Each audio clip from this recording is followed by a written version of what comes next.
leave Earth alone. Each time, Dormammu killed Strange, only for Strange to reverse time and begin the encounter again.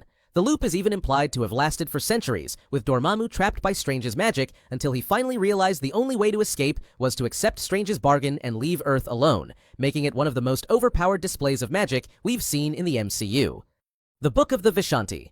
The Book of the Vishanti is a legendary book of mystical knowledge written by the Vishanti, a trio consisting of Agamotto, the first Sorcerer Supreme, and the ancient gods Ashtur and Hoggoth.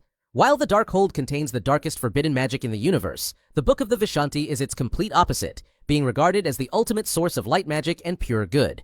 The book does not simply teach magic. Instead, its pages magically transform to provide a worthy sorcerer with the exact spell, weapon, or mystical tool they need to overcome whatever enemy stands before them. To ensure it could only be obtained by the most worthy of sorcerers, the Book of the Vishanti was hidden within the space between universes, an incredibly difficult location to reach.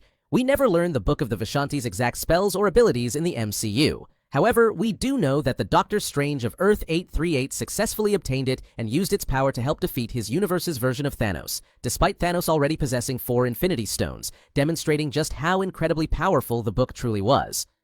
The Tesseract. The Tesseract was the original container for the Space Stone, although for most of its history, no one knew what it truly contained. When Johann Schmidt discovered the cube in 1942, it was believed to be nothing more than an infinite source of energy.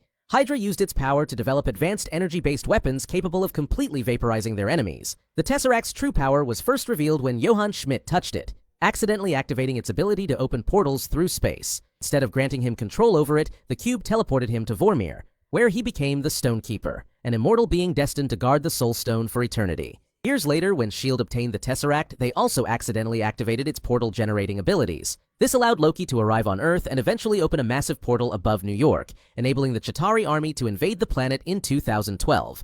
However, the Tesseract's full potential was only revealed after Thanos obtained it in Infinity War. He crushed the cube, releasing the Space Stone hidden within and gaining complete control over its power. This allowed him to create portals anywhere in the universe and manipulate space itself, letting him pin Bruce Banner against solid rock, phase through War Machine's attacks, and even pull an entire moon out of orbit before hurling it down onto the Avengers during the battle on Titan. The Eternal Flame. The Eternal Flame was a mystical, never-ending fire that we saw in Ragnarok. The flame originally belonged to Surtur, the fire demon and ruler of Muspelheim. Surtur was directly connected to the Eternal Flame, as it served as the source of his power and allowed him to assume his true form, a colossal giant standing over 13,000 feet tall. Thousands of years before the events of Ragnarok, Odin waged war against Surtur, defeated him, took the Eternal Flame, and locked it away inside his vault in Asgard.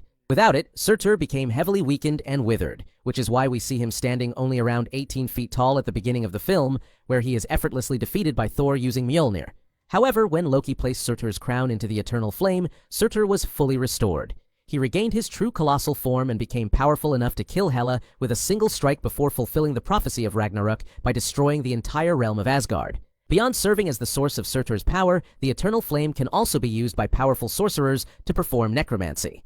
We see this when Hela uses the flame to resurrect her fallen Berserker army, bringing them back as undead, zombie-like warriors glowing with green Asgardian magic.